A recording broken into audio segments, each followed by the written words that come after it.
என்னன்னே தெரில கைஸ். எனக்கு ஒரு தொண்டை கட்டினுக்குதா. அதே மாதிரி பார்த்தீங்கன்னா கோழிங்களுக்கு பார்த்தீங்கன்னா கண்ணில் இந்த பாருங்கள், இந்த கோழிக்கு எது கண்ணில் எதுவும் வந்துட்டு இருக்கா.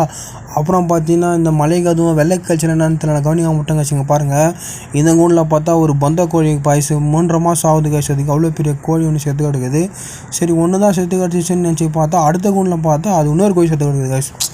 என்ன பண்ணுறதுனே ஒன்றும் தெரில கைஸ். இங்கே பாருங்கள் எவ்வளோ பெருசு பாருங்கள் கைஸ் பொந்த கோழி. இதில் பொந்த கோழி நான் அவ்வளோ வாங்குறதில்ல. ஏன் வாங்கினேன் பார்த்தீங்கன்னா முட்டை நிறைய போடும்னு சொல்கிறதுக்காக தான் வாங்கினேன்.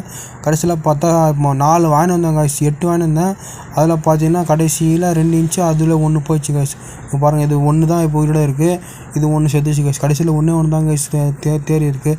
அது நம்ம வேறு கூண்டில் தான் மாற்றி போட்டாகணும், இல்லைனா அதுக்கும் எதனா எஃபெக்ட் ஆகிடும் போல. இங்கே பாருங்கள் கைஸ், இங்கே பாருங்கள் அந்த கோழி பாருங்கள் இப்படி ஆகிட்டுது பாருங்கள். செத்து அப்படியே ஒரு மாதிரி சக்க மாதிரி ஆகிட்டுது. புறாலாம் போய் மெச்சி இப்படி பண்ணிதுன்னு தெரில கைஸ்.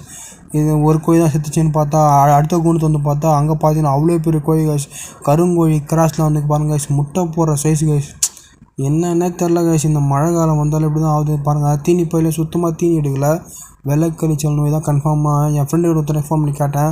அவங்க தான் சொன்னாங்க வெள்ளை கழிச்சல் நோய் தான் வந்ததால தான் அது தீனி எடுக்காமல் செத்துச்சு பாருங்கள்.